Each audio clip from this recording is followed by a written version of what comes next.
खुलुमबाय गिबियावनो नोंथांमोनखौ बयखौबो चेनेलाव बरना लाग्रोनाय जाबाय। नोंथांमोननि थाखाय दिनै मोनसे गोनांथार भिडिअ लाबोनाय जादों। आसा खालामदों नोंथांमोना बे भिडिअखौ बयबो जोबजासिम नायलांगोननानै नोंथांमोननिसिम बे भिडिअनि गेजेरजों अरुणाचल स्किमनि बागै माखासे गोनांथार आपडेट खोन्थाहरनो सानदों। मानो होनोबा नोंथांमोनाबो आंनिसिम गोबांनो दायो माखासे सोंथिखौ सोंहरगासिनो दङ। जेरै जायफोर नोंथांमोना दाख्लै बावैसो अरुणाचल स्किमनि थाखाय गोदानै एप्लाइ खालामनाय, दा नोंथांमोना फैबाय थानाय मार्चनि 10 तारिखआव अरुणाचल स्किमनि जोहै 9000 फैसाखौ मोननो हागोन ना हाया बेखौ नोंथांमोना गोबांनो दायो आंनिसिम सोंहरगासिनो दङ। आरो बेजों लोगोसेनो जायफोर नोंथांमोना थांनाय डिसेम्बरनि 12 तारिखआव जेब्ला जोंनि नैबे बिटिसिआव अरुणाचल स्किमनि जोहै 1250 फैसाखौ सोना हरदोंमोन, जायफोर नोंथांमोना फैसाखौ मोननो हायाखै, दा नोंथांमोना बेखौ मिथिना मोननो लुबैदों आरो फैबाय थानाय मार्चनि 10 तारिखआव नोंथांमोना 9000 फैसाखौ मोननो हागोन ना हाया होननानै।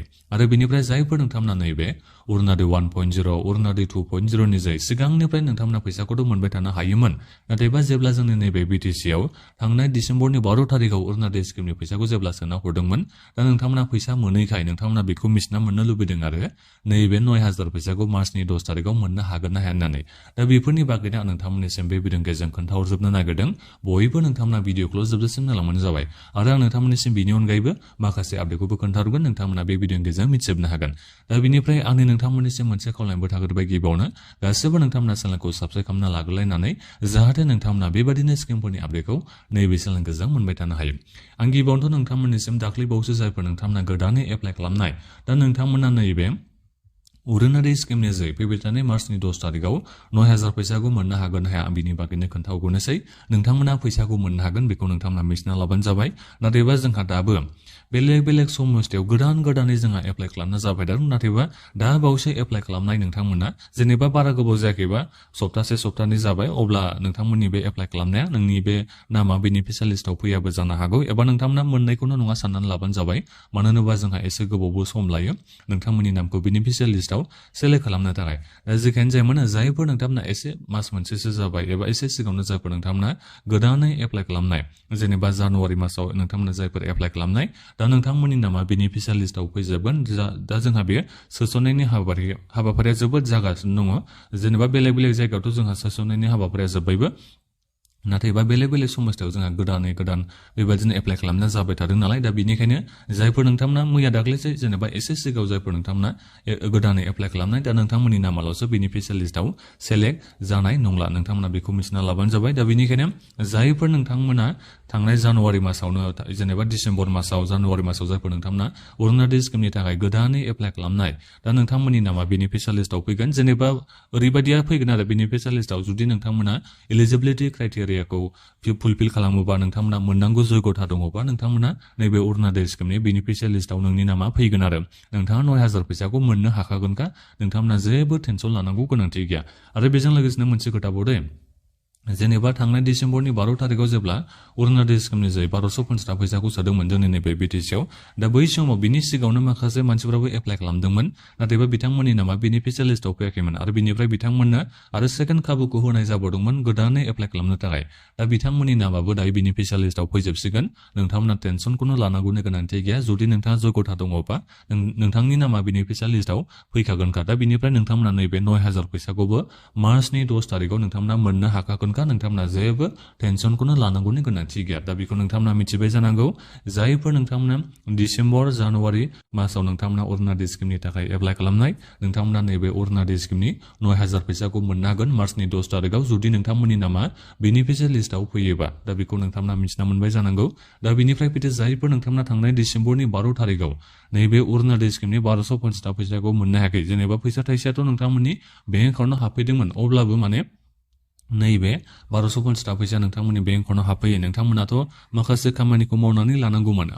आंनो नोंथांमोननिसिम खोन्थाहरदोंमोन नोंथांमोना ब्लक अफिसाव थांनानै बिनि थाखाय खामानिखौ मावहैनांगौ होननानै आं नोंथांमोननिसिम खोन्थाहरदोंमोन। दा बेनिखायनो जायफोर नोंथांमोना खामानिखौ मावनानै लाबाय, जायफोर नोंथांमोना ब्लक अफिसाव थांनानै खामानिखौ मावनानै लाहैबायबा, नोंथांमोना नैबे अरुणाचल स्किमनि 9000 फैसाखौ मार्चनि 10 तारिखआव मोननो हागोन। जेबो नोंथांमोना टेनसनखौनो लानांगौनि गोनांथि गैया। मानो होनोबा नोंथांमोननि नामा बेनिफिसियेल लिस्टआव दंखायो नालाय। माखासे जाहोननि थाखायल'सो नोंथांमोना फैसाखौ मोननो हायाखैमोन।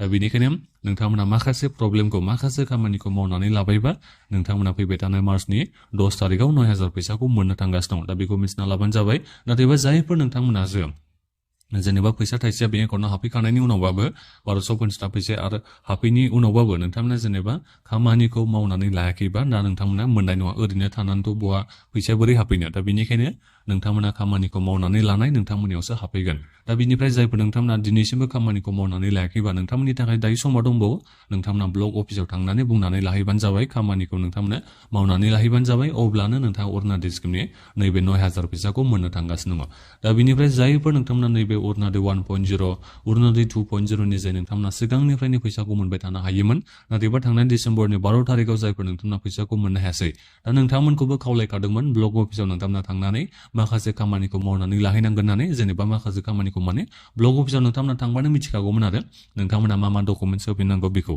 दा बेखौ नोंथांमोना जायफोर खामानिखौ मावनानै लाबाय नोंथांमोनाबो टेनसन गैला नोंथांमोनाबो फैबाय थानाय मार्चनि 10 थारिखआव नैबे 9000 फैसाखौ मोननो थांगासिनो अरुणाचल स्किमनि जै नाथायबा जायफोर नोंथांमोनासो जेनेबा जोंथ' मोनखाबाय थायोमोन होननानै जेनेबा खामानिखौ मावनानै लाखिबा दा नोंथांमोनासो मोनसे प्रब्लेम जानानै फैगोन दा बेनिखायनो दाबो सम दं जायफोर नोंथांमोना खामानिखौ मावनानै लायाखै सिगांनिफ्राय जायफोर नोंथांमोना फैसाखौ मोनखाबाय थायोमोन नोंथांमोननिया प्रब्लेम जाबायबा फैसाखौ नोंथांमोना मोननो हायासैबा नोंथांमोना गोख्रैनो गावबागावनि ब्लकनि अफिसाव नोंथांमोना थांनानै खामानिखौ मावनानै लाहैबानो जाबाय जाहाथे नोंथांमोनाबो 9000 फैसाखौ मोननो हायो बे जाहैबाय जोंहा आपडेटआ दा बिनिफ्राय फैदो नोंथांमोना जेनेबा साननो नाङा गासिबो नोंनि नामा बेनिफिसियाल लिस्टआव फैखांनायनि उनावबो दाख्लै 1250 फैसाखौ मोनखांनायनि उनावबाबो नोंथाङा नैबे 9000 फैसाखौ मोनखाथारसिगोन नोंथांमोना बेबादि साननो नाङा नोंथांमोना दायो माने गोबाङानो मायाव एकाउन्टखौ खुलियो नैबे कास्टमार सार्भिस पइन्टआव नोंथांमोना गोबाङानो बेंक एकाउन्टखौ खुलियो दा बेवहाय नोंथांमोना केवाइसि होनांगौ जायो दा बे केवाइसिखौ नोंथांमोना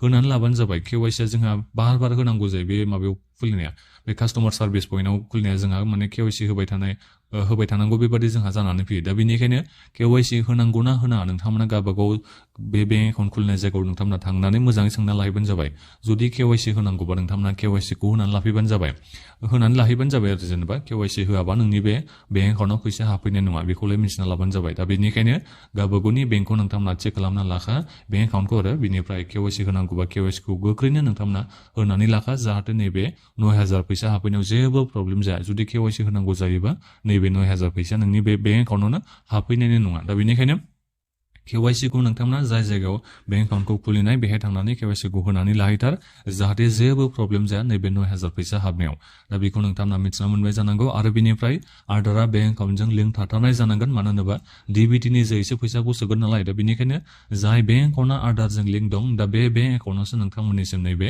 9000 फैसाखौ सोना हरगोन दा बेनिखायनो जायफोर नोंथांमोना दिनैसिमबो गावबागावनि बेंक एकाउन्टखौ आधारजों लिंक खालामना लायाखैबा गावबागावनि बेंकनि ब्रान्सआव नोंथांमोना थांनानै आधार कार्डखौ बेंक एकाउन्टजों लिंक खालामना लाहैबानो जाबाय अब्लानो टेनसन गैया लिंक जाबानो नोंथांमोना नैबे 9000 फैसाखौ मोननो हागोन 10000 बो जाहैनो हागौ खुनु थिग गैया सिगनेचार बिथाङा बोरैबा खालामनानै 10000 बो सोहरनो हागौ दा जेखियानो जायामानो आं नोंथांमोननिसिम बेखौ बुंहरबाय आरो दिनैसिमावथ' 9000 खौनो सोगोन एसे उनावबा मा जायो दे बेखौ बुंनो थाङा एसे समाथ' दंबावो नालाय 10000 बो नोंथांमोननिसिम सोनानैबो हरनो हागौ दा बेनिखायनो गासिबो नोंथांमोना गावबागावनि बेंक एकाउन्टखौ थिक लानाया जोबोद मोनसे गोनांथार होननानै आं सानो आरो दा बेखिनियानोमोन आं नोंथांमोननिसिम बेखिनि आपडेटखौनो नैबे भिडिअनि गेजेरजों खोन्थाहरनाय जाबाय नोंथांमोना माबाफोर दायो सोंनांगौ दङबा भिडिअ कमेन्टआव नोंथांमोना कमेन्ट खालामबानो जाबाय आरो बे भिडिअखौ नोंथांमोना गासिबो शेयार खालामनानै होबानो जाबाय दा बेखिनियानोमोन गोजोन्थों